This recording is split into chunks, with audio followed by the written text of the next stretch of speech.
Assalamualaikum warahmatullahi wabarakatuh. Jumpa lagi bersama saya Master Nugi. Ini dia soal P3K perawat sesuai kisi-kisi terbaru. Semoga bisa lulus P3K tahun 2023. Simak dan tonton terus soal-soal P3K perawat ini sampai akhir, jangan skip ya, agar kalian mendapatkan banyak ilmu dan pengetahuan.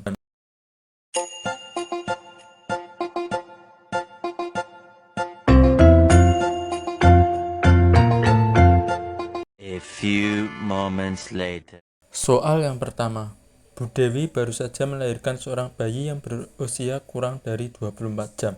Maka sebagai perawat, memberikan imunisasi yang tepat adalah A. Hepatitis B, B. DPT, C. Polio, D. Campak, dan E. BCG. Jadi ini kita harus mencari dulu tindakan sebagai perawat. Imunisasi yang tepat itu apa? Bayi kalau kurang dari 24 jam. Di sini kan kata kuncinya kurang dari 24 jam atau sehari. Kita cek dulu nih yang jawaban A, hepatitis B. Nah, ini 0 sampai 24 jam ya. Kemudian DPT ini umur 2, 3, 4 bulan. Kemudian yang polio ini umur 1, 2, 3, 4 bulan. Yang campak ini adalah umur 9 bulan. Sedangkan yang BCG adalah umur 1 bulan. Jadi jawaban yang tepat adalah A, yaitu hepatitis B. Oke, kemudian kita lanjut yang soal 2.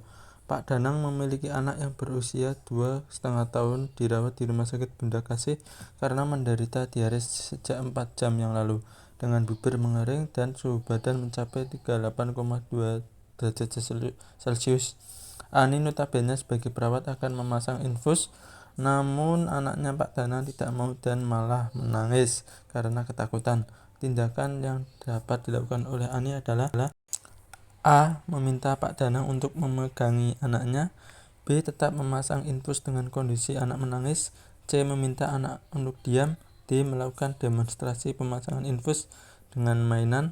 E. Menjelaskan ke Pak Danang akibat anak yang tidak mau dipasangi infus ya. Oke, sebelum kita membahas jawabannya, bisa kalian like, komen, dan subscribe agar mendapatkan banyak ilmu pengetahuan dari channel Master Nugi, soal-soal PNS, soal P3K, soal sekolah kedinasan, dan soal BUMN ataupun soal-soal masuk kerja ya.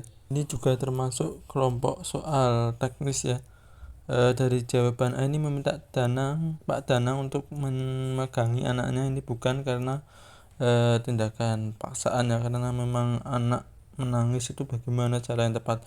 Kemudian tetap memasang infus dengan kondisi anak menangis, dan ini juga bukan karena ini lebih memaksa lagi.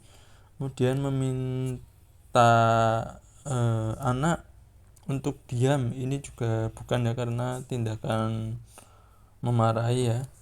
Kemudian yang D, melakukan demonstrasi pemasangan infus dengan mainan. Nah, ini bisa ini masuk ini karena anak biar terhibur itu gimana, anak biar tidak nangis itu gimana ya, tidak takut pada infus itu gimana. Menjelaskan ke Pak Danang akibat anak yang tidak mau dipasang infus. Nah, ini tidak tepat ya, anak kan yang dibutuhkan adalah sesegera mungkin, dimana Ani sebagai perawat ini langsung melakukan dengan tepat.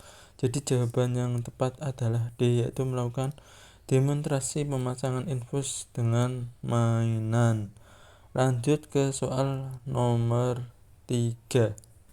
Pada hari ini Ibu Jenny membawa anaknya yang berusia 1 tahun ke posyandu untuk dilakukan penimbangan balita.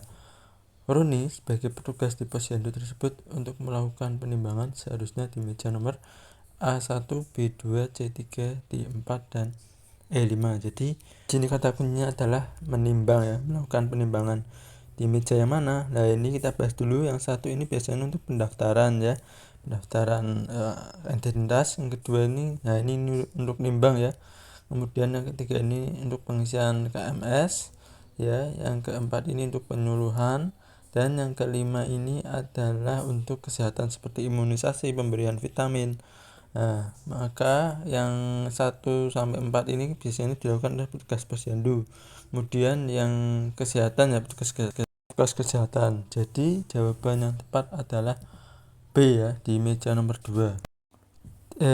Demikian soal-soal P3K Perawat dari Master Nugi. Yang belum like, comment, subscribe bisa like, comment, subscribe dan share ya, agar mendapatkan notifikasi banyak soal dari Master Nugi. Terima kasih. Apabila ada kekurangan saya mohon maaf yang sebesar-besarnya. Semoga kalian lulus P3K tahun 2023. Amin. Wassalamualaikum warahmatullahi wabarakatuh.